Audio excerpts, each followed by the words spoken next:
Bonjour, prions ensemble.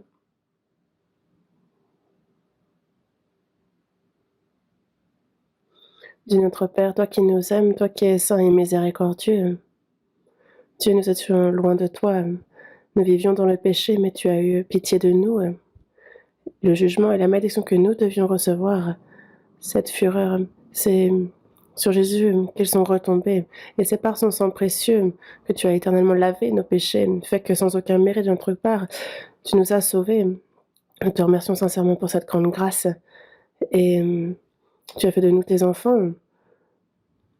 Tu nous as donné l'espérance glorieuse de pouvoir entrer dans ton royaume éternel. Pour toutes ces grâces, nous te remercions et nous te glorifions, Dieu notre Père. Et tu nous fais demeurer dans l'Église, qui est ton corps. Tu nous y nourris, tu nous y élèves. Merci. Il y a cette retraite d'été, ton œuvre sainte qui s'accomplit là-bas. Chaque âme sauvée est ta joie, ta gloire. Et nous le savons, à tous ceux qui écoutent, à tous ceux qui prêchent, donne ta sagesse, ouvre le cœur de ceux qui écoutent, qu'ils puissent être sauvés. Agis qu'ils soient sauvés, aide-les. Guide et dirige toutes choses concernant la retraite d'été. Et à cette heure, nous qui avons reçu la rédemption éternelle par ton précieux sang, sommes devant toi. Nous louons ton nom, nous louons ta gloire, ta grâce. Nous te remercions de nous aider à comprendre ta parole. Dans la chair et dans l'esprit, fortifie chacun des frères et sœurs toujours davantage. Que chacun puisse avec assurance prêcher ton évangile et que de nombreuses âmes perdues puissent être guidées à ta parole et que ton œuvre soit grande. Et te regarde sur chacun d'entre nous devant toi, soutiens-nous par ta main puissante et accorde la grâce dont chacun a besoin selon la nécessité de chacun. À ceux qui sont malades, à ceux qui sont dans des situations difficiles, sois avec eux en toutes choses et accorde-leur une grâce toujours plus grande, fortifie-les, redonne-leur du courage et que la vie qu'il nous reste à vivre, celle que tu nous accordes encore, que l'on puisse se charger complètement de cette œuvre que tu nous confies et que nous puissions ne manquer de rien en cela. À cette heure, il y a, Seigneur, ta parole que tu souhaites nous révéler, ta volonté sainte que tu souhaites nous révéler. Aide-nous à la comprendre complètement, que cette parole se grave dans notre cœur et que dans notre vie, ce soit ta gloire et ta puissance qui soient manifestées. Aide-nous, pour cela nous te prions ardemment. Nous avons prié au nom du Seigneur Jésus. Amen.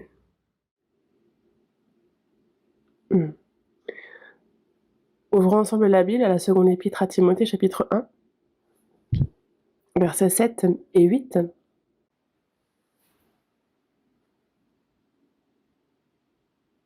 Seconde épître à Timothée, chapitre 1, versets 7 et 8. Lisons ces versets ensemble. Car ce n'est pas un esprit de timidité que Dieu nous a donné, mais un esprit de force, d'amour et de sagesse. N'aie donc point honte du témoignage à rendre à notre Seigneur, ni de moi son prisonnier, mais souffre avec moi pour l'Évangile. Aujourd'hui, à travers ces versets, ensemble, nous allons essayer de tirer plusieurs enseignements. À cette heure, à Kongju, au centre de retraite Galilée, l'Évangile est prêché. La 5e retraite compte 9282 participants. Nombreux, donc, sont ceux qui ont participé. Et la parole de Dieu, l'Évangile est prêché en ce moment. Souvenez-vous-en. Et merci de prier jusqu'au bout, ensemble, pour que de nombreuses âmes soient sauvées, que grande soit la gloire rendue à Dieu. Et il nous faut tous d'un même cœur prier beaucoup pour cela. La seconde épître à Timothée, c'est l'apôtre Paul qui la rédige, et c'est le dernier livre que l'apôtre Paul écrit. Il l'adresse à Timothée alors qu'il est à Rome, en prison, juste avant même qu'il ne meure. L'apôtre Paul s'adresse à Timothée, son fils dans la foi. C'est ici son épître. Mais si on regarde ici, la seconde épître à Timothée, lorsque elle est écrite, Timothée est prédicateur à l'église d'Éphèse. Mais à l'époque, la situation est que à l'extérieur, il y a l'empereur Néron qui commence ses persécutions en tant qu'empereur de l'Empire romain, et à l'intérieur, il y a ceux qui commencent à prendre la tangente. Et dans cette situation, l'apôtre Paul, même s'il y a des difficultés, même s'il y a des épreuves, il écrit cette lettre pour que l'évangile soit prêché avec toujours plus de force et que l'Église soit fortifiée sur la parole de vérité. C'est qu'un cœur qui souhaitait cela ardemment qu'il écrit cette épître. Et c'est pour cela que, à l'époque, Timothée, qui était prédicateur à l'église d'Éphèse, afin qu'il puisse prêcher l'évangile avec plus d'assurance, malgré les persécutions extérieures et à l'intérieur, qu'il puisse garder la parole de vérité, cet évangile. Et donc il exhorte les saints. C'est pour cela qu'il écrit cet épître. Mais à l'époque, c'est versé, donc il y a la persécution de l'Empire romain et il y a au sein de l'église d'Éphèse beaucoup de difficultés, mais cet épître ne s'adresse pas seulement à Timothée, mais aussi à nous, maintenant, à notre époque. Et surtout, regardez-moi, pour quelle raison nous vivons-nous sur cette terre? Pourquoi est-ce que nous vivons sur cette terre? Merci. Vous avez certainement tous pensé cela dans votre cœur, vous avez répondu en vous. C'est pour prêcher l'évangile, pour que, ne serait-ce même qu'une âme, une âme de plus puisse recevoir le salut, le profit pour l'évangélisation. Il y a des difficultés, des épreuves, des souffrances, mais on prêche l'évangile pour que ne serait-ce qu'une âme en plus soit sauvée. Et nous vivons chaque jour dans la prière et dans l'effort, n'est-ce pas? Mais si on y réfléchit, c'est vraiment dur. Il est vraiment difficile d'évangéliser. Le temps passe et plus cela devient difficile. Pourquoi est-ce que cela devient si difficile? Et nous, on se dit, le temps devient notre époque, le monde devient de plus en plus méchant. Les gens aiment de moins en moins Dieu et ils le cherchent de moins en moins. Certes, ça fait partie des raisons, mais aujourd'hui, avec vous, frères et sœurs, ce dont j'aimerais que l'on communie, sur quoi j'aimerais qu'on réfléchisse, c'est que à ceux qui prêchent l'évangile, à ceux qui s'efforcent dans la prédication de l'évangile, Dieu accorde 3 choses en plus à ces personnes-là. Et c'est ce que l'apôtre Paul a expliqué à Timothée. Verset 7, voyons ce verset.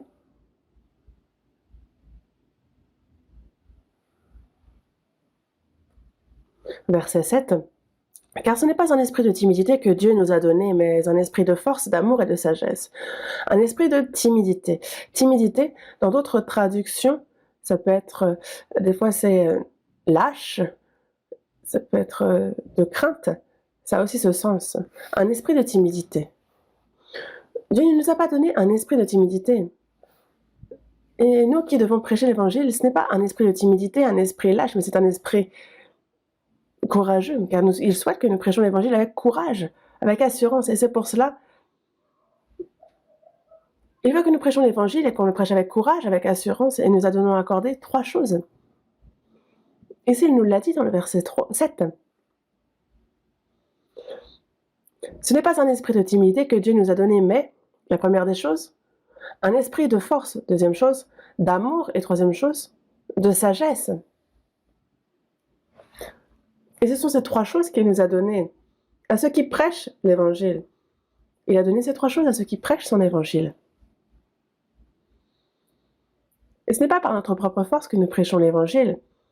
Avec notre puissance, nous ne pouvons pas changer le cœur même d'une seule personne. Vraiment, cela ne fonctionne pas.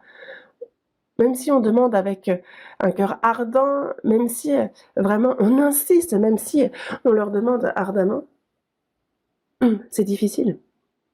Mais ceux qui prêchent l'évangile, à nous qui prêchons cet évangile, à nous qui avons reçu le salut, Dieu accorde ces 3 choses. Et c'est pour ça qu'il nous dit de prêcher l'évangile avec assurance, avec courage. Dans le verset 8, « N'aie donc point honte du témoignage à rendre à notre Seigneur, ni de moi, son prisonnier, mais souffre avec moi pour l'évangile. » L'apôtre Paul, lui, pour l'évangile, après avoir reçu le salut, l'apôtre Paul, après qu'il reçoit le salut sur le chemin de Damas, en fait, c'est toute sa vie qu'il vit désormais pour l'évangile. Mais l'apôtre Paul n'a pas eu un instant honte de la prédication de l'évangile. Et si on regarde dans le verset 11, seconde épître à Timothée, chapitre 1, verset 11, je lis. « C'est pour cet évangile que j'ai été établi prédicateur et apôtre chargé d'instruire les païens. » Verset 12, on le lit ensemble. « Et c'est à cause de cela que je souffre ces choses. Mais j'en ai point honte, car je sais en qui j'ai cru, et je suis persuadé qu'il a la puissance de garder mon dépôt jusqu'à ce jour-là. »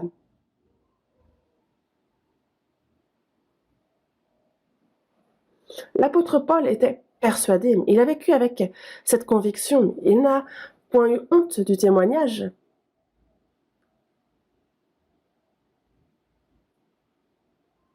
On retourne au verset 8. « N'aie donc point honte du témoignage à rendre à notre Seigneur, ni de moi son prisonnier, mais souffre avec moi pour l'évangile. »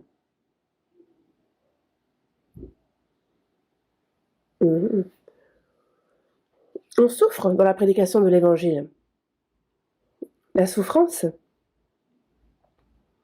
et l'apôtre Paul s'en rend compte en prêchant, c'était toujours, ça accompagne toujours la prédication de l'évangile. Toujours il y a cette souffrance qui accompagne la prédication de l'évangile. « Soyez mes imitateurs comme je le suis moi-même de Christ. » Le chemin, la voie de la souffrance, c'est justement supporter, ne pas avoir honte sur ce chemin de la prédication. Dans la seconde épître à Timothée, c'est peu de temps avant qu'il ne soit fait martyr qu'il écrit cette épître. C'est justement qu'il n'a pas eu honte jusqu'à la fin. Il a vécu avec cette conviction, cette persuasion que ces 3 choses lui ont été données par Dieu. Ça, il le savait avec certitude. Et on va nous intéresser à ces 3 choses, une à une, que Dieu nous a données, à nous qui prêchons l'évangile. Dans la première épître à Timothée, chapitre 6, il est dit... Vous cherchez. Bon, alors, on va trouver ce verset. Première épître à Timothée, chapitre 6, verset 11. Je pensais pas à chercher ce passage, mais... Première épître à Timothée, chapitre 6, dans le verset 11 et 12, il est dit...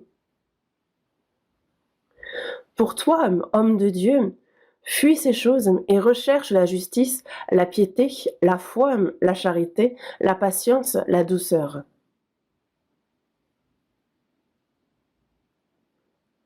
Combat le bon combat de la foi, saisis la vie éternelle à laquelle tu as été appelé et pour laquelle tu as fait une belle confession en présence d'un grand nombre de témoins.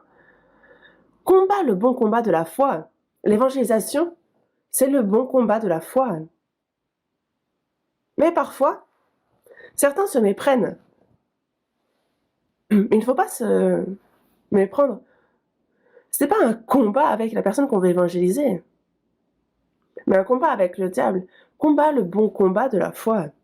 Mais ce n'est pas juste combattre. Il nous a donné 3 choses. Et il nous dit de combattre avec.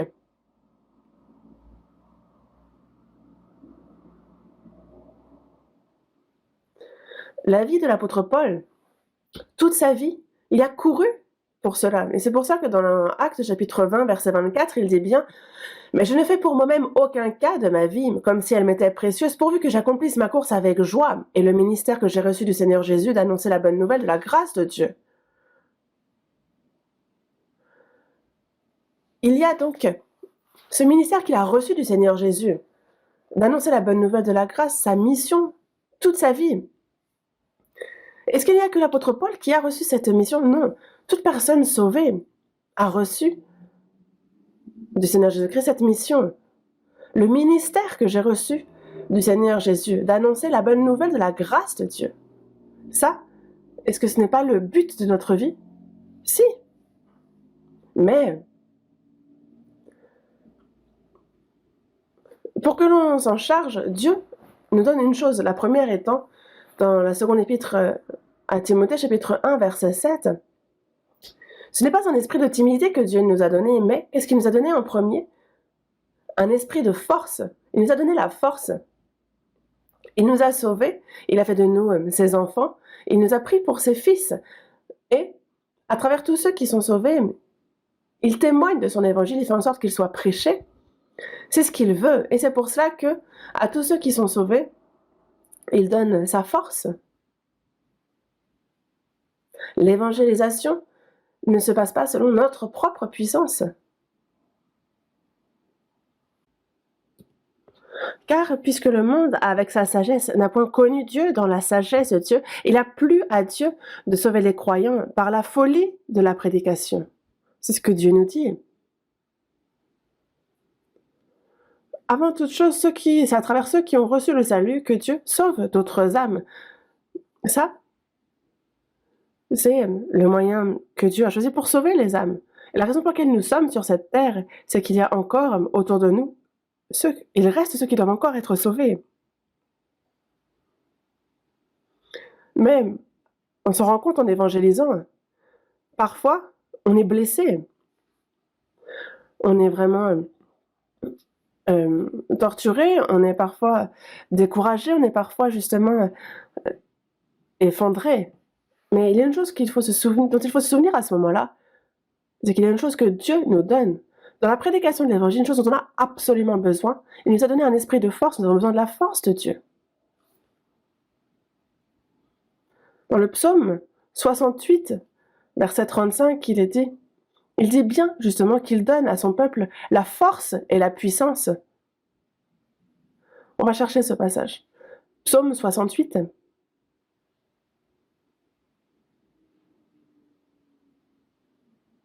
Psaume 68.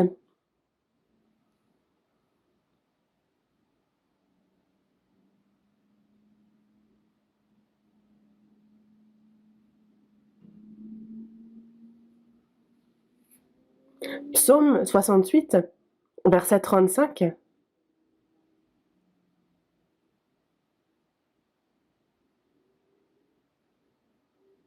Vous y êtes? Vous pouvez répondre. Verset 35, je le lis. De ton sanctuaire, ô Dieu, tu es redoutable. Lisons la suite ensemble.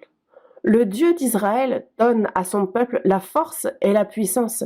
Béni soit Dieu. Dieu donne à son peuple la force et la puissance. Il fortifie son peuple, il lui donne sa puissance. Mais il faut désormais réfléchir à la chose suivante. Il nous donne la force et la puissance. Mais Dieu, est-ce qu'il est quelqu'un qui est un peu plus fort que nous? Non. Lui qui nous donne la force et la puissance, quand nous savons précisément qui il est, alors on se rend compte de combien grande est la puissance et la force qu'il nous donne. Et alors on peut vraiment rendre davantage grâce. Réfléchissez-y. Qui est Dieu? Celui qui a créé les cieux, la terre, l'univers. Lui qui dirige et contrôle l'histoire de l'humanité. Il est ce Dieu-là. Celui qui à ses saints, à ses fils, il donne la force et la puissance comme il le dit. Oh, on peut vraiment dire merci, non? Quand on est revêtu de cette force, alors c'est avec assurance, avec courage que l'on peut prêcher l'évangile de grâce. Voyons ça ensemble. Dieu a parlé une fois, deux fois. J'ai entendu ceci. C'est que la force est à Dieu. C'est ce qu'il nous dit. La force est à Dieu. La source de la force, c'est Dieu.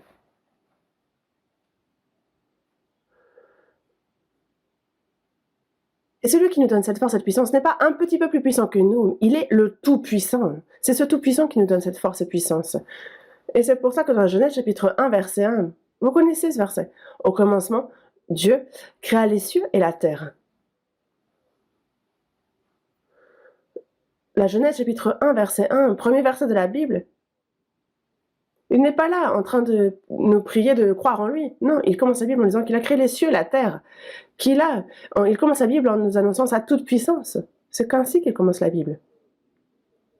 Nous, c'est à travers l'Église que Dieu nous donne cette puissance. Et dans Jérémie, chapitre 33, il nous dit bien que l'on ne peut pas compter le sable de la mer, qu'on ne peut pas compter les nuages du ciel. Mais dans le psaume 147, cherchons ce verset. Puisqu'on est déjà dans les psaumes, voyons le psaume 147.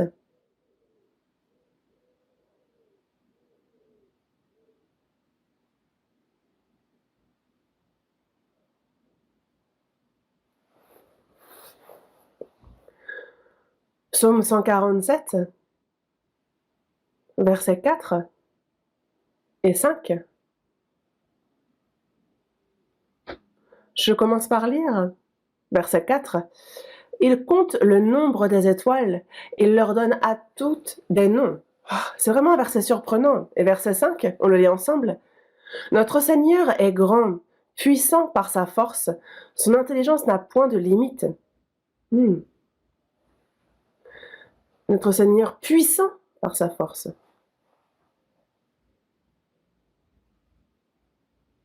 Et dans l'histoire de l'humanité aussi, Dieu, à travers Israël, a montré sa grande puissance et il a fait en sorte que tous puissent la constater. C'est pareil pour l'Exode. Fut-il jamais un Dieu qui essaya de venir prendre à lui une nation du milieu d'une nation par des épreuves, des signes, des miracles et des combats à main forte et à bras étendus, avec prodige? Est-ce qu'il s'est déjà arrivé? Mais c'est l'Éternel, votre Dieu, qui l'a fait en Égypte et sous vos yeux. C'est l'Éternel, votre Dieu, en Égypte et sous vos yeux qui l'a fait. Tu as été rendu témoin de ces choses, afin que tu reconnusses que l'Éternel est Dieu, mais qu'il n'y en a point d'autre. La puissance de Dieu est si grande. C'est à travers Israël qu'il nous le montre, et il nous le montre clairement. N'est-ce pas? Jérémie chapitre 32, cherchons ce verset. Jérémie chapitre 32, on voit ce qu'il nous dit dans ce verset.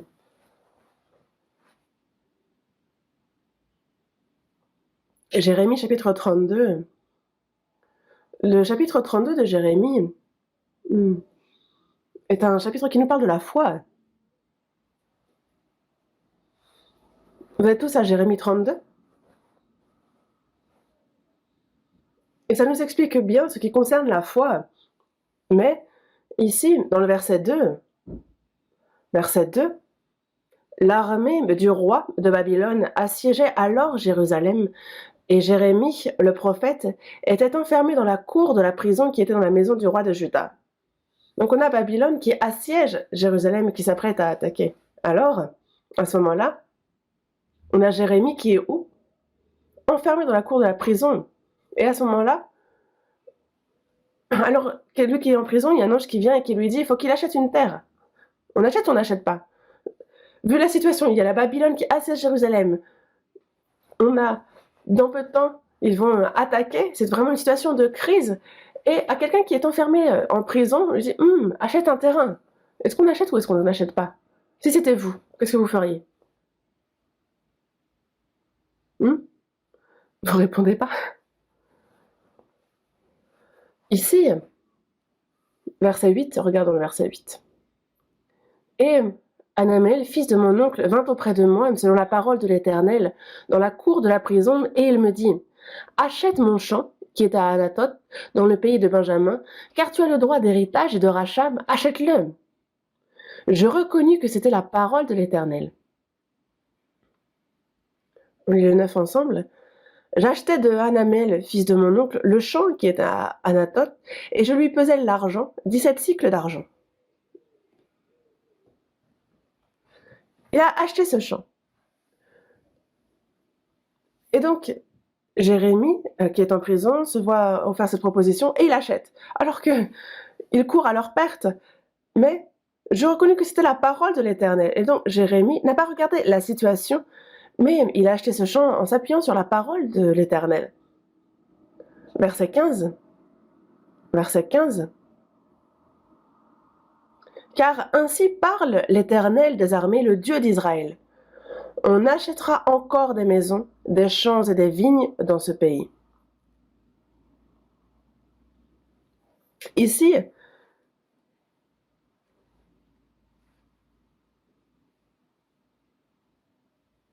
Dieu parle du rétablissement quand il parle d'acheter des champs d'une terre qui est pourtant assiégée.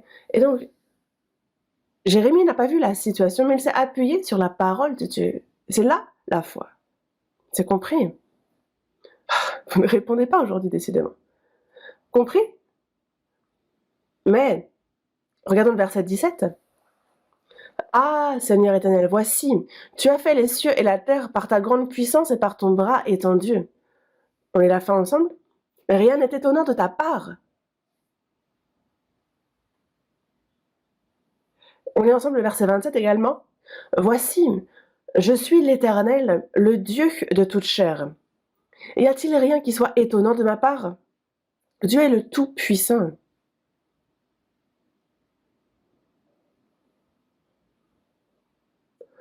Le Créateur de toutes choses, il est celui qui règne sur sa création, sur l'histoire de l'humanité. Le Dieu nous montre sa grande puissance. Et il y a encore une puissance bien plus grande qu'il donne, c'est qu'un pécheur qui devait aller en enfer éternellement, il le sauve et le fait entrer dans son royaume. Nous, à l'origine, nous étions ennemis de Dieu, nous étions des enfants de colère, nous étions sans Dieu, nous devions périr, notre destin était fixé, mais Dieu, à travers Jésus-Christ, c'est tous nos péchés, une fois pour toutes et pour l'éternité, par le précieux sang du Seigneur Jésus, qu'il a tout pardonné.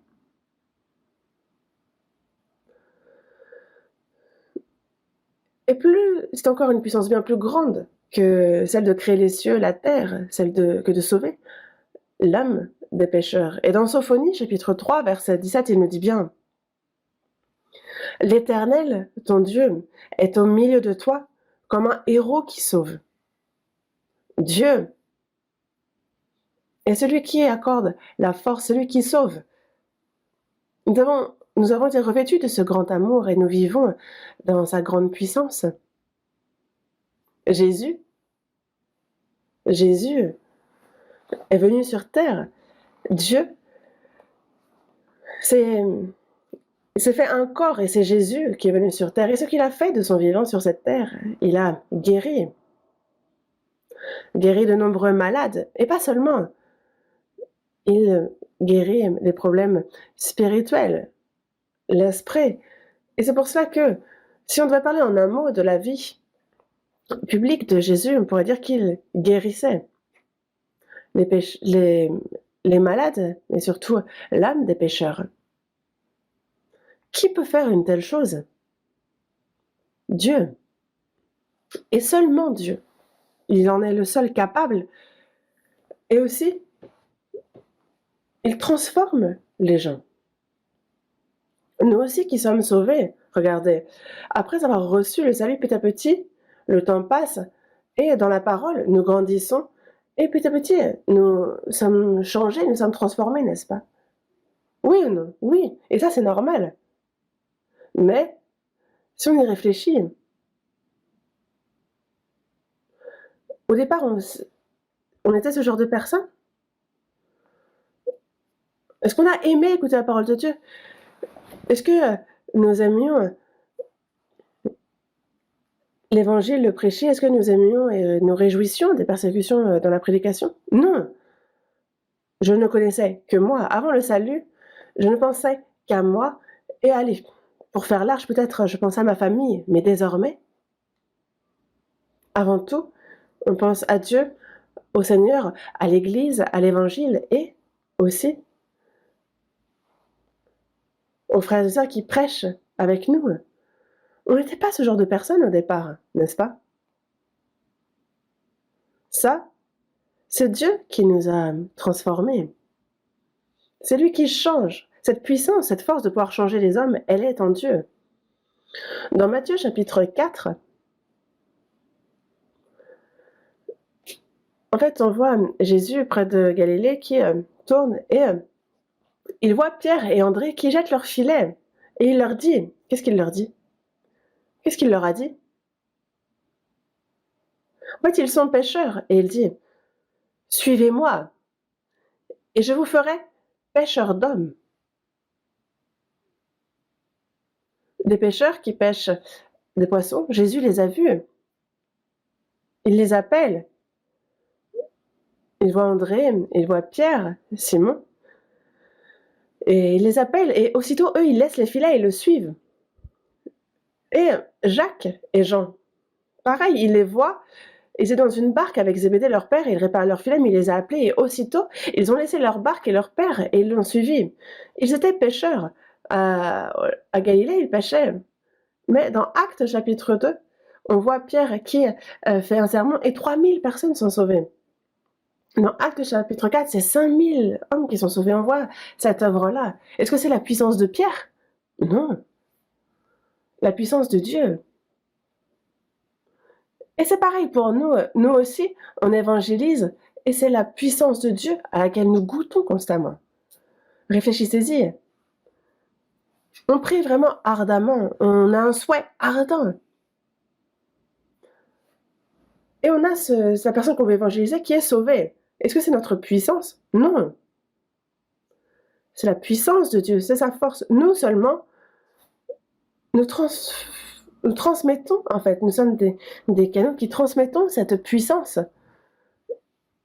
Mais cette puissance de Dieu se manifeste à travers nous qui est les saints qui avons premièrement reçu le salut. C'est à travers nous que cette puissance se manifeste.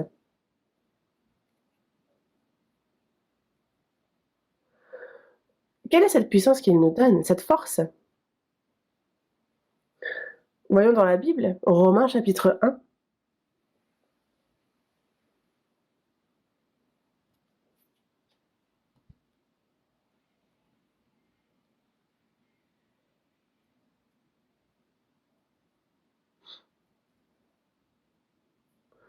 Romains chapitre 1,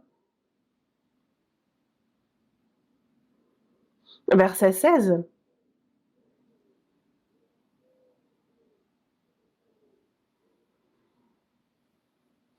Romains chapitre 1, verset 16. Vous y êtes?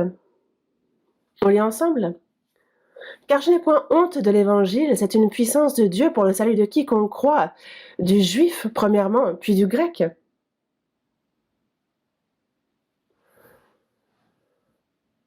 Du juif premièrement, puis du grec. Qu'est-ce qui est la puissance de Dieu?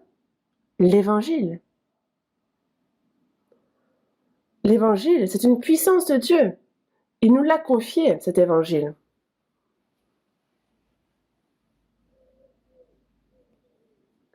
Et si par hasard nous fermons notre bouche, alors personne ne peut être sauvé. Qui va prêcher? Dieu, c'est à travers nous qu'il souhaite accomplir sa grande œuvre. Il nous a confié l'évangile. Et ça, on ne réalise pas à quel point c'est une grande grâce. Et c'est pour cela que dans la seconde épître aux Corinthiens, il dit que nous faisons donc les fonctions d'ambassadeurs pour Christ. Ambassadeurs. Nous sommes des ambassadeurs. Nous remplissons les fonctions d'ambassadeurs. L'évangile nous a été confié par Dieu. C'est là sa puissance, sa force. Et dans la première épître aux Corinthiens, chapitre 1 aussi, on nous parle également de ce qu'est la force, la puissance de Dieu. Voilà, dans la première épître aux Corinthiens, chapitre 1.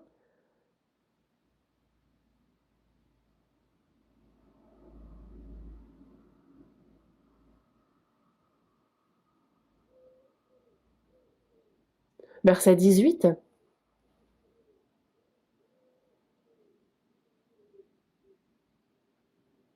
Première épître aux Corinthiens, chapitre 1, verset 18. Je lis. Car la prédication de la croix est une folie pour ceux qui périssent, mais pour nous qui sommes sauvés, elle est une puissance de Dieu. La prédication de la croix, verset 23, juste après.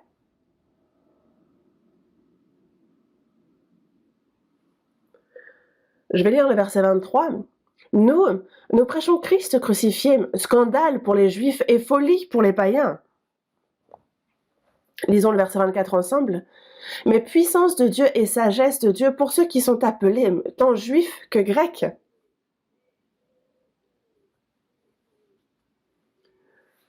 Le Christ est en nous. Dans les saints qui sont sauvés, en nous, il y a Christ. Parce que celui qui n'a pas l'Esprit de Christ ne lui appartient pas.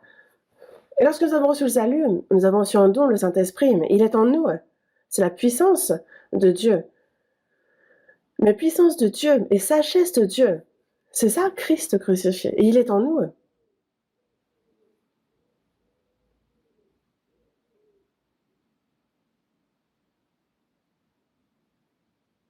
Le Seigneur est en nous et ce que Dieu veut, la grande œuvre de Dieu, ce qu'il souhaite accomplir, il l'accomplit à travers nous par cet esprit. Dans notre quotidien, dans notre vie, quand on est face aux difficultés, quand on est dans les difficultés, il y a l'aide de Dieu, il y a sa puissance. Mais si on oublie cela, forcément qu'on devient faible et qu'on se décourage. C'est pour ça que dans la seconde épître aux Corinthiens, chapitre 4, verset 7, il est dit que nous portons ce trésor dans des vases de terre afin que cette grande puissance soit attribuée à Dieu et non pas à nous. La puissance est à Dieu. Nous portons ce trésor dans des vases de terre faciles à briser, nous sommes des êtres faibles. Et c'est pour ça que lorsque nous sommes dans la difficulté, si on oublie cela, alors on en vient vite à se décourager, on en vient à regarder seulement la situation et on ne se confie pas en Dieu. Et donc forcément qu'on va être d'abord découragé. Pourquoi? Parce qu'on a oublié. Dans Ésaïe chapitre 17, verset 10, on va chercher ce passage. Ésaïe chapitre 17, verset 10.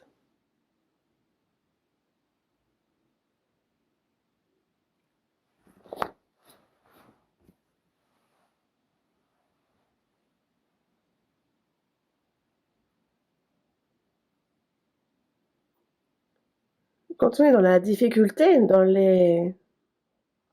pourquoi on est déçu quand on est dans les épreuves? La raison est la suivante. Dieu nous a donné sa puissance. Verset 10. Ésaïe, chapitre 17, verset 10. Je lis. Car tu as oublié le Dieu de ton salut. Tu as oublié, c'est la première des choses. Tu ne t'es pas souvenu du rocher de ton refuge. Tu as oublié le Dieu de ton salut. Et tu ne t'es pas souvenu du rocher de ton refuge. C'est ne pas se confier en Dieu, c'est chercher un autre moyen, d'autres méthodes. Et c'est pour ça que notre désespoir grandit, notre découragement aussi. Vraiment, si on vit en se confiant dans la puissance de Dieu, et quand on croit avec certitude et qu'on se confie dans le fait qu'il nous a donné sa puissance, alors même dans une situation difficile, dans les souffrances, alors on va faire l'effort de chercher quelle est la volonté de Dieu dans cette situation. Et c'est pareil quand on évangélise. Même si on rencontre quelqu'un qui nous décourage, quelqu'un qui nous blesse, on ne va pas se lasser, on va continuer et s'efforcer à toujours prêcher l'évangile.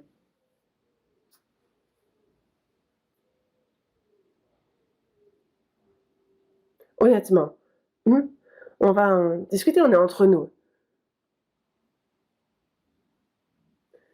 En fait, si la personne est sauvée, c'est bien pour qui? Hein? C'est bien pour Dieu, pour Jésus. Enfin, ça leur est agréable, ils s'en réjouissent. Et deux, c'est bon pour eux. Nous, c'est déjà réglé. N'est-ce pas? Mais il faut réfléchir à une autre chose. Comment vous étiez, vous, avant de recevoir le salut? C'était comment? Vous étiez ardent pour chercher la parole. Il y en a certes, mais dans mon cas, par exemple, je sais déjà tout ça.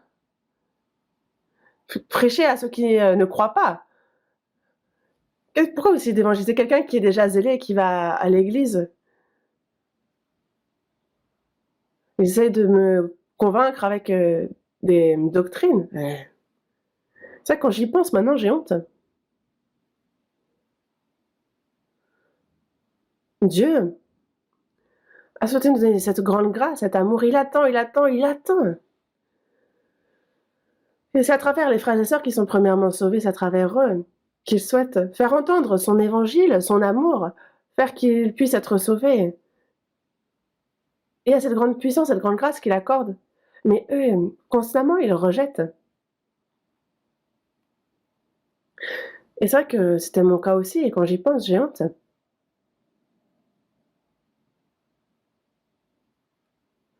La puissance de Dieu, elle nous a été donnée à nous, chrétiens, qui avons premièrement reçu le salut, et il l'a donnée à son Église. L'évangélisation ne se fait pas toute seule. C'est l'Église qui évangélise. Et à travers l'Église se manifeste la puissance de Dieu. C'est pour cela que il nous faut savoir que la puissance de Dieu est dans son Église. Et c'est pour ça que nous guidons les âmes à l'Église, que nous guidons les âmes devant la parole, devant cet évangile de grâce. Et c'est pour ça que constamment on leur donne cette occasion, cette opportunité. Et ça, c'est ce que nous devons faire. Nous, on n'a absolument pas la puissance de sauver qui que ce soit. Mais nous, on guide devant Dieu. On guide afin qu'il puisse écouter la parole qui sauve. On a cette force-là, mais c'est une force aussi qui nous vient de Dieu. On a le Christ en nous.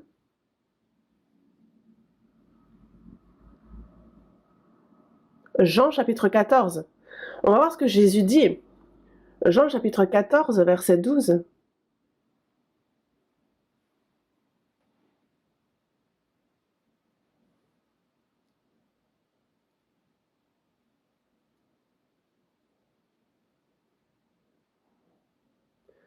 Jean chapitre 14,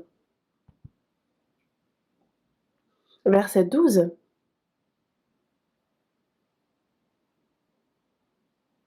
On lit ce verset ensemble. En vérité, je vous le dis, celui qui croit en moi fera aussi les œuvres que je fais, et il en fera de plus grandes, parce que je m'en vais au Père. Celui qui croit en moi fera aussi les œuvres que je fais. Et il en fera de plus grandes. Qu'est-ce que c'est de plus grande? Le salut des âmes. C'est la puissance qu'il a mis au sein de son Église. L'Église peut faire, justement, l'œuvre du Seigneur, et il en fera de plus grande. Il y a ces âmes mortes à cause de leurs iniquités, de leurs péchés, et c'est par l'évangile de grâce du Seigneur, par cet évangile que l'on prêche, par cette parole, qu'ils peuvent être sauvés. Il y a cette puissance-là. Et Dieu agit à travers son Église, il œuvre à travers son Église, n'est-ce pas? Nous vivons membres de ce corps qu'est l'Église. Et ce que Dieu veut, c'est accomplir son œuvre sainte au sein de son Église. Et c'est pour ça que dans l'Église, c'est avec un même cœur que nous unissons nos forces. Et lorsque nous prêchons l'Évangile, alors l'Évangile est prêché avec force. Mais lorsque nous prêchons l'Évangile, une chose à laquelle il faut premièrement réfléchir, c'est que vraiment Dieu nous a donné la force, la puissance, il nous a confié l'Évangile. Il l'a mis en nous, le Saint-Esprit l'a mis en nous, Christ. Ils sont en nous. Et nous sommes ceux qui faisons l'œuvre de Dieu. Et quand on pense à ça, alors on peut prêcher l'Évangile avec davantage de courage, je pense.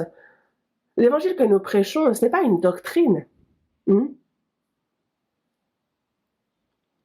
C'est l'Évangile de grâce de Dieu qui divise la destinée. Est-ce que la personne va passer son éternité en enfer ou au ciel? C'est la parole de Dieu que nous prêchons, car c'est décisif pour la destinée des hommes. Et Dieu nous a confié cette œuvre gigantesque, mais en plus, il nous a donné la puissance pour le faire. Et c'est pour ça que dans 1 Chronique, chapitre 16, il est dit « Ayez recours à l'Éternel et à son appui, cherchez continuellement sa face. » Il nous faut avoir recours à l'Éternel, à sa force. Il nous a donné cette force, mais il nous faut toujours, constamment, la lui demander davantage, qu'il nous verse en nous toujours plus de puissance. Parce que c'est ce que doit faire toute personne qui s'est vue confier l'œuvre de Dieu. Et dans, on va chercher ce passage, 2 Chroniques, chapitre 16.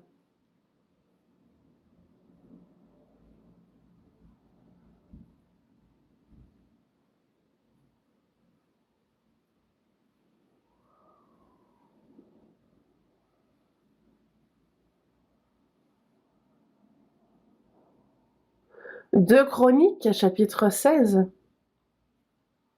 verset 9.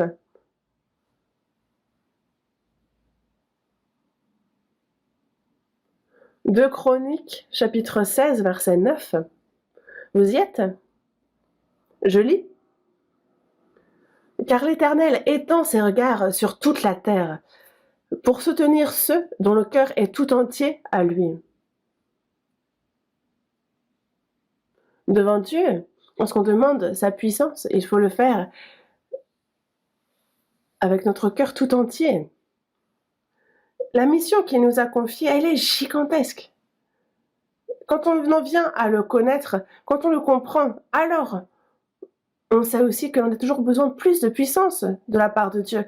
Et alors on va demander cela ardemment à Dieu. On a vraiment besoin de demander ainsi. Mais parfois, on se dit, non mais pasteur, moi, j'ai l'impression que Dieu ne m'a donné qu'un tout petit peu de puissance. Ne vous inquiétez pas. Peu de puissance, ça. Avoir beaucoup, peu de puissance, ça ce n'est pas important. Là, tout ça reste que Dieu nous utilise. Est-ce qu'il agit en nous? Dans Apocalypse chapitre 3, verset 8, il nous parle de cette église d'Asie mineure. Et la 6e, c'est l'église de Philadelphie. Et à l'église de Philadelphie, elle n'a pas de réprimande. Il a été dit justement que, au contraire, quand il s'adresse à l'église de Philadelphie, il leur dit, vous voyez, il y a une porte ouverte devant vous et personne ne pourra la fermer.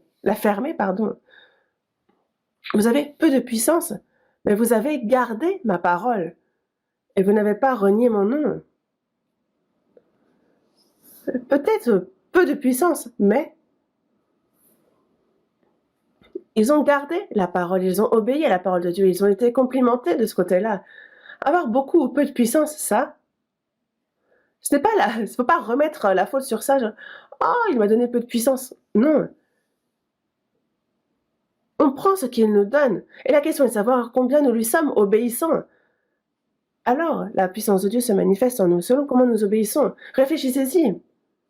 Le peuple d'Israël, quand ils ont quitté l'Égypte,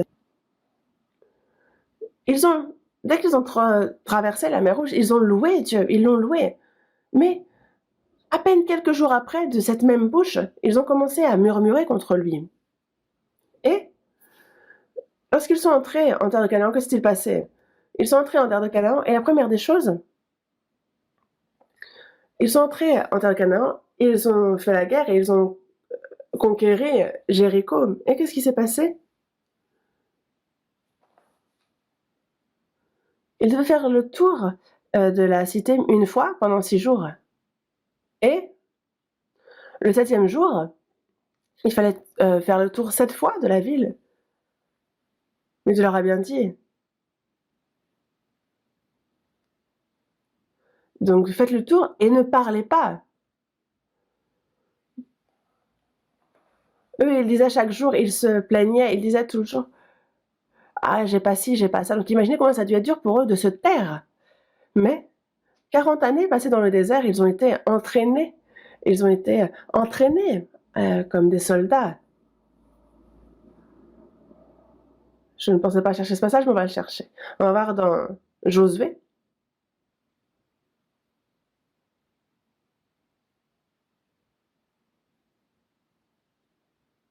Josué chapitre 6.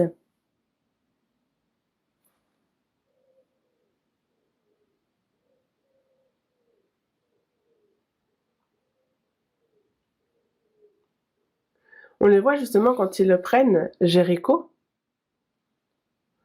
dans le verset 3, Josué, chapitre 6, le verset 3. Vous y êtes? Faites le tour de la ville, vous tous les hommes de guerre. Faites une fois le tour de la ville. Tu feras ainsi pendant 6 jours. 7 sacrificateurs porteront devant l'arche 7 trompettes retentissantes. Le 7e jour, vous ferez 7 fois le tour de la ville, et les sacrificateurs sonneront des trompettes. Quand ils sonneront de la corne retentissante, quand vous entendrez le son de la trompette, tout le peuple poussera de grands cris. Alors la muraille de la ville s'écroulera, et le peuple montera chacun devant soi.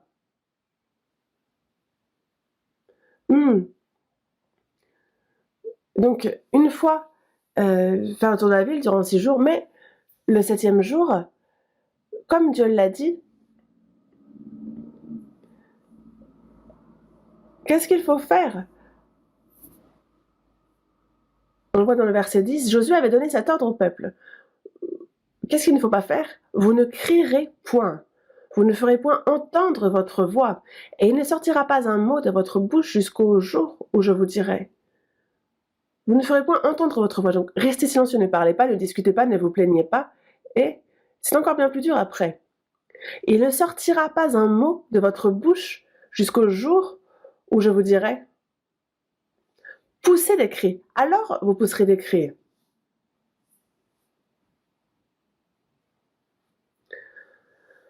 Eux qui, dès que la situation s'y prêtait, en fait, ils bavardaient, ils murmuraient. Imaginez comment ça a dû être dur pour eux. Mais, qu'a fait le peuple d'Israël? Il a obéi. Juste après, verset 15. Le 7e jour, ils se levèrent de bon matin, dès l'aurore, et ils firent de la même manière 7 fois le tour de la ville. Ce fut le seul jour où ils firent 7 fois le tour de la ville. Ils furent de la même manière 7 fois le tour de la ville. Donc, une fois pendant 6 jours, et il n'y a aucun changement. Il n'y a aucun changement. Et là, il faut bien écouter. Il n'y avait aucun changement pendant 6 jours. Ils ont suivi la parole de Dieu pendant 6 jours, mais il n'y a absolument aucun changement. Imaginez, alors qu'ils suivent la parole, il n'y a pas de changement. Eux, ils se confient dans la parole de Dieu et ils firent de la même manière 7 fois le tour de la ville. C'est là la foi. On a l'impression qu'il n'y a pas de changement, mais seulement pendant 6 jours, ils ont suivi la parole de Dieu. Et après, le 7e jour, ils font le tour de la ville. Ils le font 7 fois et après, ils ont crié. Et lorsque Josué leur dit de crier, eux, ils ont patienté, ils se sont tus. Et alors, c'est selon la parole de Dieu, ils se sont mis à crier. Et qu'est-ce qui s'est passé? La muraille s'est effondrée. Et qu'est-ce qu'a bien pu penser le peuple d'Israël? De dire, on est fort. Oh, on est plutôt puissant, je pense qu'on est fort. Non. Eux, ils ont loué Dieu. Ils ont obéi, et parce qu'ils ont pu voir la grande puissance de Dieu après l'obéissance. Et c'est la même chose pour nous. Chaque jour, on a l'impression qu'il n'y a pas de changement. Mais on se confie en la parole de Dieu. Et chaque jour, on est obéi. Et lorsqu'on vit ainsi, alors, il y a une grande puissance de Dieu que nous connaîtrons, dont nous ferons l'expérience dans notre vie.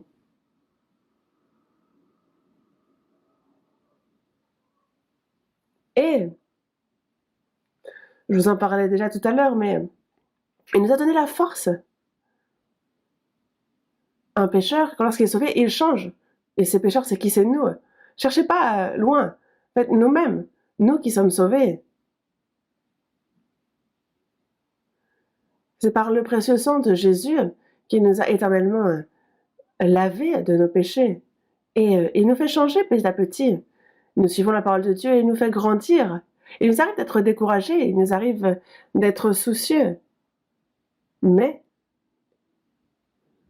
parfois, nous sommes justement soucieux, mais nous confions dans la parole de Dieu. Et ce jour-là, lorsque nous vivons ce jour en nous confiant en la puissance de Dieu, alors nous pouvons faire l'expérience de comment il nous fait grandir. Il y a sa puissance qui est en nous, et aussi, il y a un privilège qu'il donne aux chrétiens sauvés, une grande puissance, une grande force, laquelle? c'est de pouvoir prier. Nous avons en nous aussi cette puissance de la prière. Nous prions ensemble d'un même cœur et devant Dieu aussi, lorsque nous demandons à ce que sa volonté s'accomplisse véritablement, alors nous pouvons voir, il nous écoute et nous pouvons le voir accomplir cette œuvre. Nous, c'est la puissance de Dieu qui, dans notre vie, nous faisons en sorte qu'elle puisse se propager, qu'elle puisse être grande. Et il y a cette puissance, ce moyen qui nous permet d'obtenir cette puissance, c'est la prière. C'est un privilège que Dieu donne aux chrétiens. Et nous avons cette puissance, la prière. C'est une grande grâce. On retourne, voilà. Le temps est déjà filé. On retourne à la seconde épître à Timothée, chapitre 1. On regarde de nouveau ce verset. Verset 7. Je lis. Car ce n'est pas un esprit de timidité que Dieu nous a donné, mais un esprit de force, d'amour et de sagesse. Un esprit de force. Il nous a donné cette puissance. Et c'est dans cette puissance-là, parce que cette puissance est en nous, nous ne sommes pas dans la crainte, nous ne sommes pas timides et nous pouvons prêcher avec force l'évangile. Compris? Et la deuxième chose, qu'est-ce qu'il nous a donné aussi? L'amour. Oh. Cet amour dont il nous a aimés. Plus on pense à cet amour, et plus on est touché, et ça nous fait verser des larmes. Réfléchissez-y.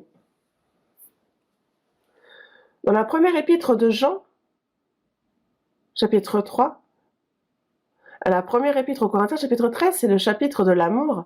Et sur l'amour, vraiment, il nous parle. C'est l'apôtre Paul qui nous en parle beaucoup de l'amour. L'apôtre de l'amour, on l'appelle aussi. Mais l'apôtre Jean aussi dit dans 1 Jean chapitre 3, « Voyez quel amour le Père nous a témoigné pour que nous soyons appelés enfants de Dieu. » Et nous, quel genre d'amour avons-nous reçu? On est dans Romains chapitre 5.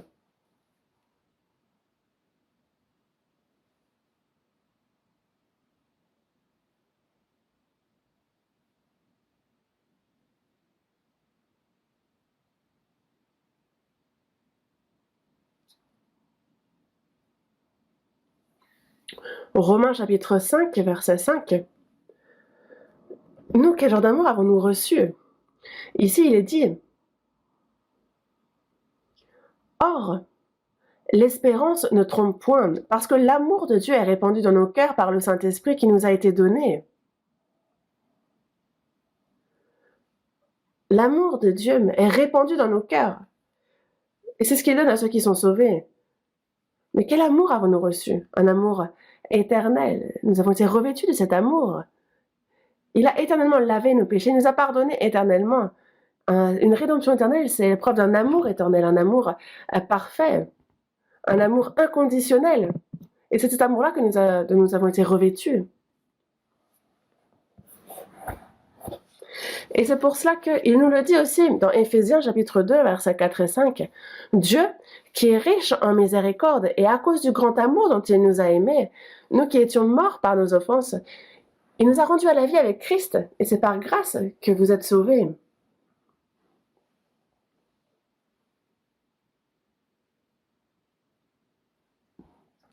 Dieu qui est riche en miséricorde à cause du grand amour dont il nous a aimés. Le grand amour dont il nous a aimés. À quel point est grand cet amour? Ceux qui ont reçu le salut, nous, c'est un grand amour, un amour éternel, un amour parfait que nous avons reçu. N'est-ce pas? N'est-ce pas? Nous avons reçu un si grand amour, mais nous qui avons reçu ce grand amour, moi, cet amour que j'ai reçu de Dieu, comment est-ce que je vis? Comment je le manifeste dans ma vie? Réfléchissez-y une fois. Est-ce que vous vivez en ne faisant que recevoir cet amour? On a dans la première épître aux Corinthiens, chapitre 13, en fait c'est le chapitre de l'amour, n'est-ce pas? On parle de la charité, ça commence en disant que la charité est patiente, et on l'a décrit sous 5 points. Mais au milieu, il est dit que la charité ne se vante point. Elle ne se vante point. En fait, la seule chose dont nous pouvons nous glorifier, dont on peut se vanter, c'est Christ.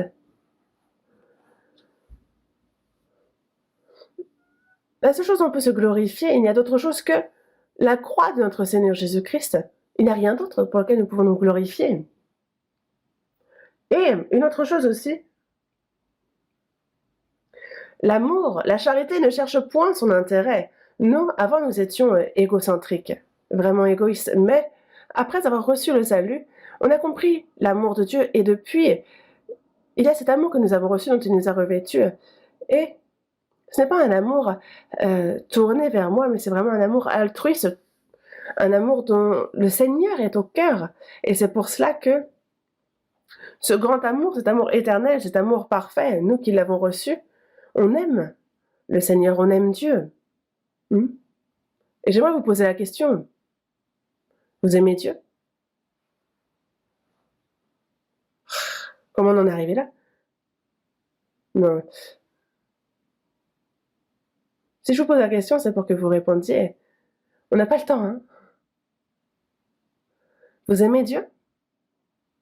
Vraiment? Vous aimez Jésus? Oui. La Bible nous le dit clairement. Nous, on a aimé le Seigneur sans l'avoir vu. On a cru sans le voir. Et on se réjouit d'une joie ineffable et glorieuse parce qu'on a obtenu le salut de nos âmes pour prix de notre foi. Nous qui avons reçu le salut de nos âmes pour le prix de notre foi, on aime le Seigneur. Ceux qui aiment Dieu, ceux qui aiment Jésus, la première des choses, c'est qu'ils aiment la parole de Dieu. On aime la parole. Et c'est pour ça que dans le psaume 119, verset 97, je peux le réciter, mais on va chercher ce passage. Il y a un verset auquel on peut vraiment réfléchir, psaume 119.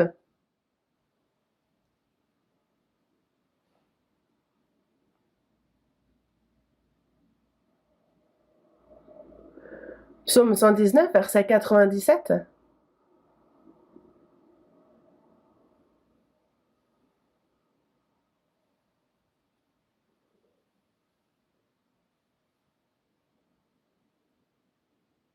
On lit ensemble. Combien j'aime ta loi, elle est tout le jour l'objet de ma méditation. Regardez-moi. L'auteur, celui qui a écrit ce verset, on voit à quel point il aime Dieu, il aime sa loi. Combien j'aime ta loi. Et qu'est-ce qu'il fait alors? Elle est tout le jour l'objet de ma méditation. On va y réfléchir. Il y a quelqu'un que vous aimez? Hormis Dieu ou Jésus, maintenant? Parmi les hommes? Vous aimez votre mari, n'est-ce pas?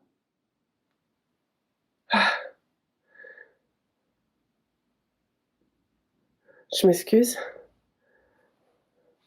J'ai pas posé une question pour mettre qui que ce soit dans l'inconfort. Vous aimez votre femme?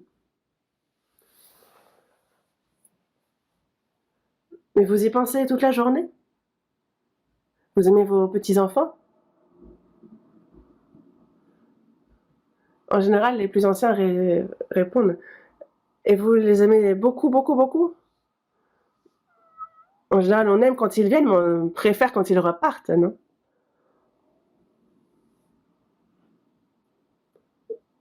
Et justement, c'est le jour et la nuit que vous les aimez? Honnêtement, non. Mais ici, on voit à quel point celui qui a écrit ce verset aime Dieu parce que c'est tout le jour l'objet de sa méditation, sa loi. Et moi, je dis j'aime Dieu, j'aime Jésus, mais sa parole, sa loi, à quel point est-ce que je l'aime? À quel point est-ce que je suis proche de sa parole? Et ceux qui aiment la parole de Dieu, ça se voit dans leur vie.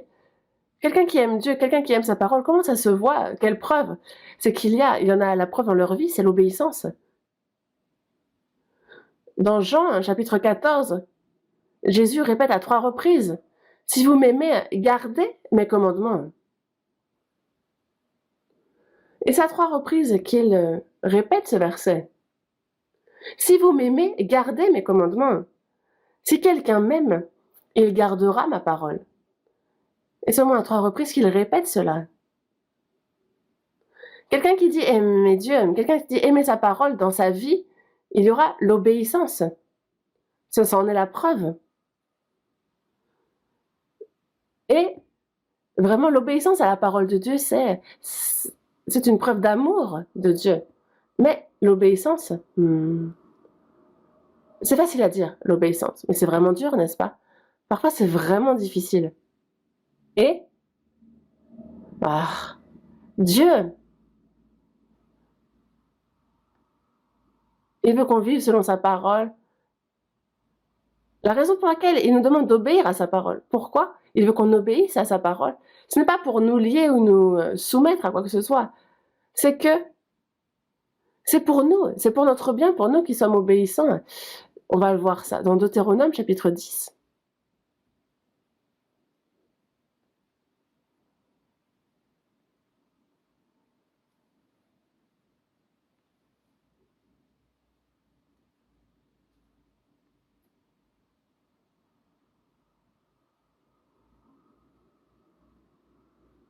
Deutéronome chapitre 10, verset 12. Verset 12 et 13. Je lis le verset 12. Vous y êtes tous? Maintenant, Israël, que demande de toi l'Éternel, ton Dieu, si ce n'est que tu craignes l'Éternel, ton Dieu, afin de marcher dans toutes ses voies, d'aimer et de servir l'Éternel, ton Dieu, et de tout ton cœur et de toute ton âme. On lit le verset 13 ensemble. Si ce n'est que tu observes les commandements de l'Éternel et ses lois que je te prescris aujourd'hui, afin que tu sois heureux. Obéir, il nous demande d'être obéissant. Et il nous dit bien ici que ça, c'est pour qui? Est-ce que c'est pour lui? Non. C'est afin que la personne qui obéit soit heureuse. Parce qu'il nous bénit quand on lui obéit.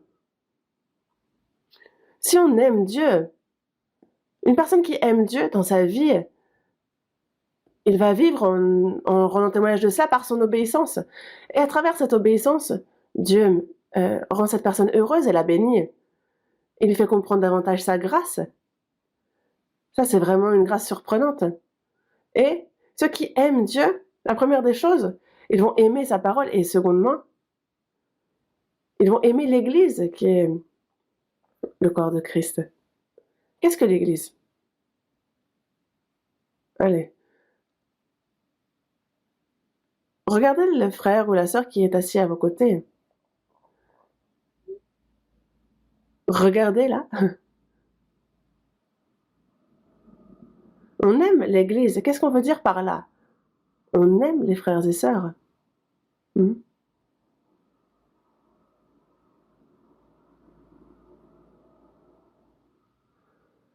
Ceux qui aiment Dieu aiment l'Église. Ils aiment les frères et sœurs. Nous qui avons reçu l'amour de Dieu, c'est avec le même amour. C'est-à-dire que mon salut est important.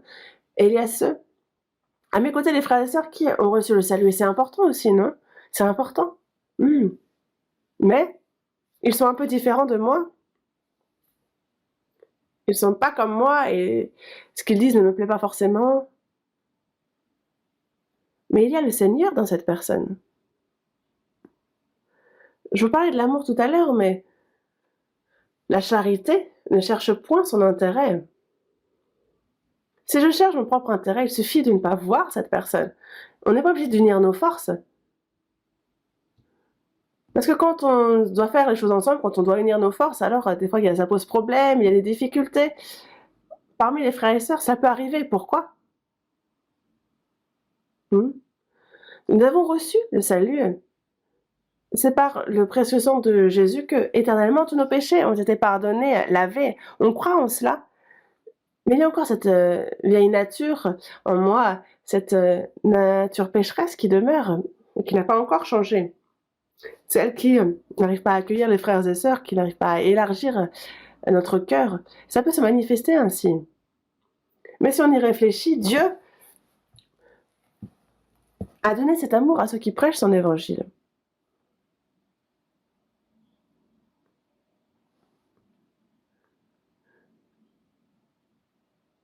Quiconque croit que Jésus est le Christ est né de Dieu, et quiconque aime celui qui l'a engendré aime aussi celui qui est né de lui. C'est la première épître de Jean, chapitre 5. Quiconque aime celui qui l'a engendré aime aussi celui qui est né de lui. Les frères et sœurs. Qu'est-ce que aimer les frères et sœurs? Est-ce que c'est se prendre dans les bras, dire de jolies choses? Au Mexique, en fait, ça se fait comme ça. Quand on se salue, en fait, on se prend dans les bras. Et c'est vrai qu'avec la Covid, en fait, ça a changé. Maintenant, on se fait un petit signe du poing. Mais ils n'hésitent pas dans l'expression de leurs sentiments, parmi les frères et sœurs. Mais réfléchissez-y. J'aimerais vous demander, frères et sœurs, comment aimez-vous les autres frères et sœurs? 1. On pardonne les iniquités des autres. Soyez bons les uns envers les autres, compatissants, vous pardonnant réciproquement comme Dieu vous a pardonné en Christ. Aimer les frères et sœurs, la première des choses, c'est quoi? C'est se pardonner réciproquement. On peut commettre des erreurs. Patienter. Dans la première épître aux Corinthiens, chapitre 13, il y a 15 choses qui nous décrivent la charité. Et la première est qu'elle est patiente. Et surtout, elle supporte tout, elle endure tout. Elle endure tout. Et la première des choses, c'est la patience, mais surtout, en fait, donc, pour s'aimer les uns les autres, on se pardonne, et ensuite, on se sert les uns les autres.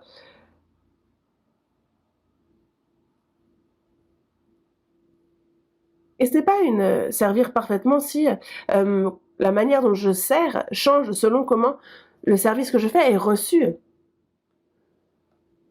Parce que moi, je pense à la grâce et à l'amour que j'ai reçu, et c'est pour ça que je peux servir les frères et sœurs. J'aimerais vous demander, il y a des frères et sœurs qui sont plus jeunes que moi. Est-ce que vous les appelez par leur prénom? Ah, il est plus jeune, donc je peux juste l'appeler par son prénom. Est-ce que ça marche comme ça? Alors que c'est un frère ou une sœur? Est-ce que vous pouvez considérer ça comme de l'amour?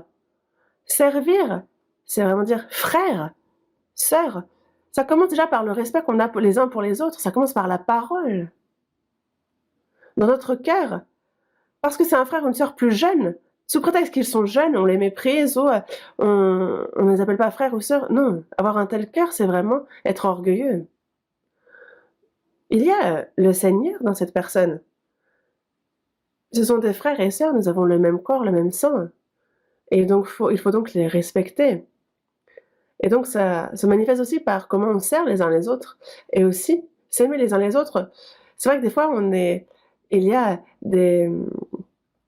des petits désagréments, mais s'aimer les uns les autres, c'est aussi prier les uns pour les autres. Et on aime Dieu, on aime la parole, et dans l'Église, on aime les frères et sœurs, même si on est différents. Mais on fait l'effort d'aimer toujours davantage les frères et sœurs, et on recherche cet amour-là. Et c'est en se basant là-dessus que on va désormais prêcher l'amour de Dieu à l'extérieur. Dieu nous donne aussi un cœur qui aime les âmes. Il nous donne ce cœur-là. Et c'est pour ça que nous pouvons évangéliser. Et quand on voit ces âmes-là, ces âmes perdues, est-ce que vous n'avez pas de la peine pour ces âmes? Si ce n'est pas le cas, alors la première des choses, justement, demandez à Dieu dans votre prière avant d'évangéliser, demandez à Dieu, justement, d'avoir un cœur qui ait pitié de cette âme qui, si elle meurt, elle va en enfer. Il nous faut donc déjà prier Dieu d'avoir ce cœur. Et je pense que c'est vraiment déjà ça, commencer par demander cet amour-là. Quelqu'un qui a reçu le salut évangélise avec cet amour qu'il a reçu de Dieu.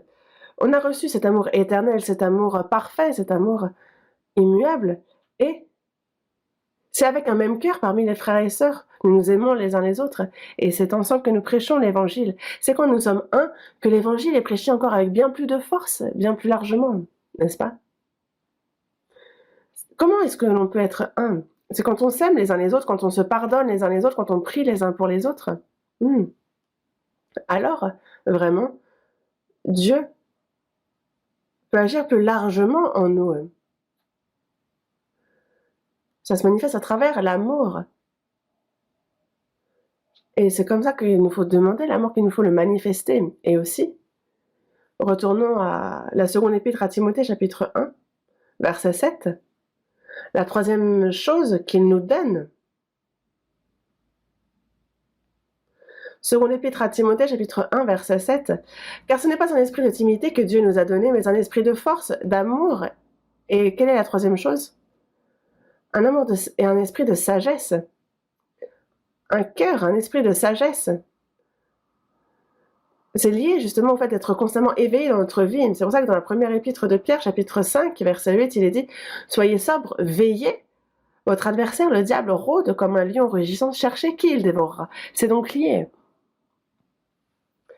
La sagesse et le fait d'être éveillé, de veiller, de faire ce qu'on a à faire, de faire attention à ce qu'on doit faire attention, un cœur qui veille, un esprit de sagesse. Et ça, donc cet esprit de sagesse, en fait, il y a un roi d'Israël qui nous le manifeste très bien. Jérémie chapitre 22.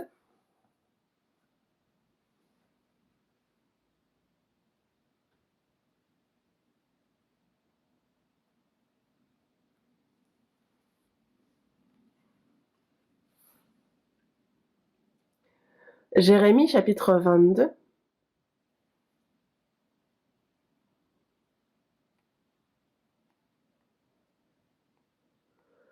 À partir du verset 13 jusqu'au verset 19, ici, on a le 18e roi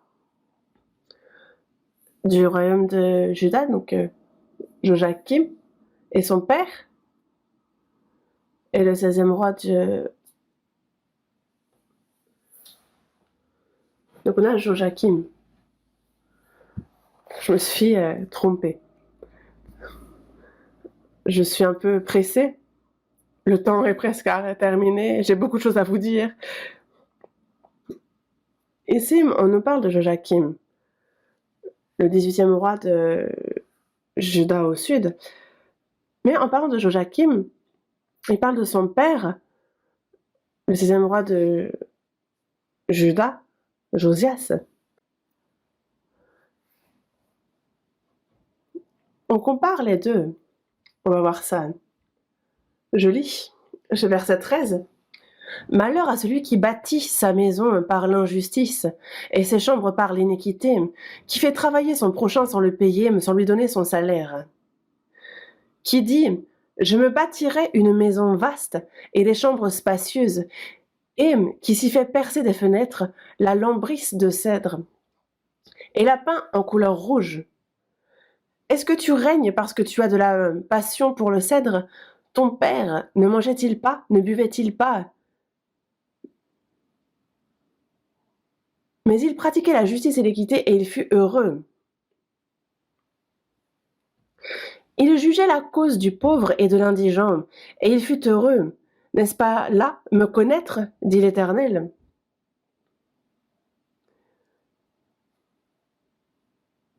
Mais tu n'as des yeux et un cœur que pour te livrer à la cupidité, pour répandre le sang innocent et pour exercer l'oppression et la violence. C'est pourquoi ainsi parle l'Éternel sur Joachim, fils de Josias, roi de Juda. On ne le pleurera pas en disant « Hélas, mon frère, hélas, ma sœur !»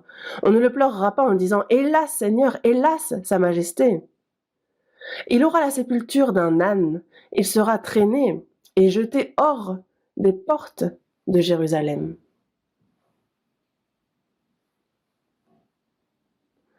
Ah. On parle ici du malheur qui touchera Joachim. C'est assez triste et c'est vraiment misérable. Mais si on y réfléchit, Josias est un roi qui a bien servi Dieu. Et c'est pour ça que on n'a pas le temps, mais dans 2 Rois, on voit qu'il fit ce qui est droit aux yeux de l'Éternel et il marcha dans toute la voie de David, son père, et ne s'en détourna ni à droite ni à gauche. En fait, il est le 16e roi de Juda et il est le dernier à avoir été bon. Et c'est ainsi qu'on le complimente. Et il est le dernier à avoir fait ce qui est droit aux yeux de l'Éternel. Mais son Joachim, son deuxième fils, était différent de Josias. En quoi il était différent? Ici, dans le verset 15, « Est-ce que tu règnes parce que tu as de la passion pour le cèdre? Ton père ne mangeait-il pas, ne buvait-il pas? Mais il pratiquait la justice et l'équité et il fut heureux. » Joachim, ça ne veut pas dire qu'il n'a pas mangé, qu'il n'a pas bu. Qu'est-ce qu'on veut dire par là? Ça veut dire qu'il a vécu une vie de tempérance. Mais il a ainsi vécu dans la sagesse, il a vécu dans la tempérance. Et dans le verset 16, donc Josias jugeait la cause du pauvre et de l'indigent, et il fut heureux. Pourquoi a-t-il fait ainsi? Pourquoi a-t-il jugé la cause du pauvre et de l'indigent? On voit ici qu'il était donc humble. Mais pour quelle raison a-t-il fait une telle chose? N'est-ce pas là me connaître? Il connaissait Dieu. Josias connaissait Dieu, était un roi qui le connaissait, qui savait quel genre de Dieu est Dieu, et il vivait en se confiant en lui. Et c'est pour cela que, comme David, il ne s'est détourné ni à droite ni à gauche de ses voies, il a été honnête, fidèle, et il a marché selon toutes les voies de David, son père. Mais, à l'inverse, son deuxième fils, Joachim, quelle vie a-t-il vécu? Verset 13. Ici, on nous parle de la vie, des fondements de la vie de Joachim. Malheur à celui qui bâtit sa maison par l'injustice. Le socle de sa maison, c'est l'injustice. Et ses chambres par l'iniquité, qui fait travailler son prochain sans le payer, sans lui donner son salaire. Il n'a fait que commander des choses aux autres sans leur donner leur salaire. Et, verset 14, ici on nous parle de ce qui est au cœur de la vie de Joachim, qui dit « Je me bâtirai une maison vaste et des chambres spacieuses et qui s'y fait percer des fenêtres. » Et donc il vit pour lui-même. Josias, son père, vivait pour Dieu. Il connaissait Dieu, il a vécu en le servant. C'est complètement différent. Vous voyez? Et, au final,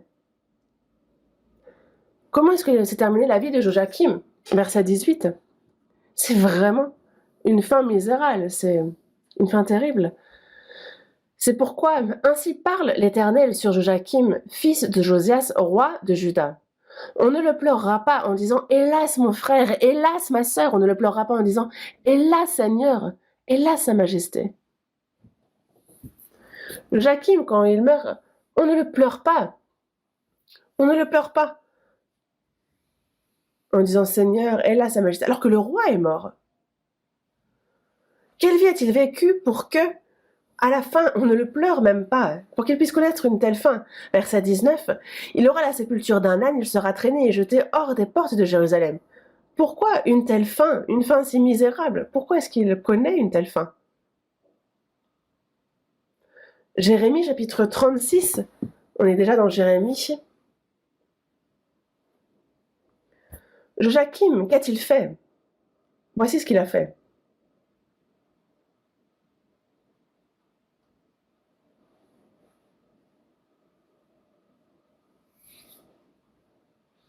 Verset 23.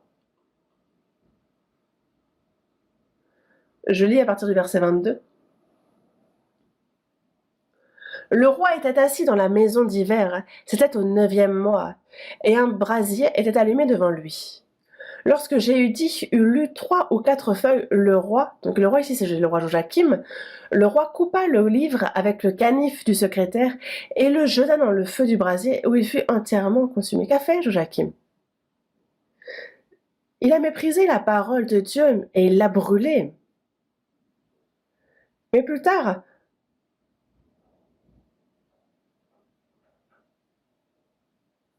mais Dieu a fait en sorte que tout ce qui a été brûlé soit réécrit. Il a conservé sa parole. Joachim a voulu ôter la parole de Dieu. Ça, c'est un grand péché. Il a méprisé Dieu. Regardez-moi. Joachim a méprisé la parole de Dieu. Et c'est pour lui, il a vécu une vie basée et centrée sur lui-même. Et c'est pour ça qu'à la fin, il a connu une fin terrible. Mais au contraire, son père, Josias, quelle vie a-t-il vécu? Une vie de tempérance. Il a été sage. Donc la différence est où? N'est-ce pas me connaître? Connaître Dieu, se confier en lui, se confier dans sa parole, une vie de sagesse, se confier dans sa parole, avoir le discernement et agir selon sa parole, nous fait vivre une vie de sagesse.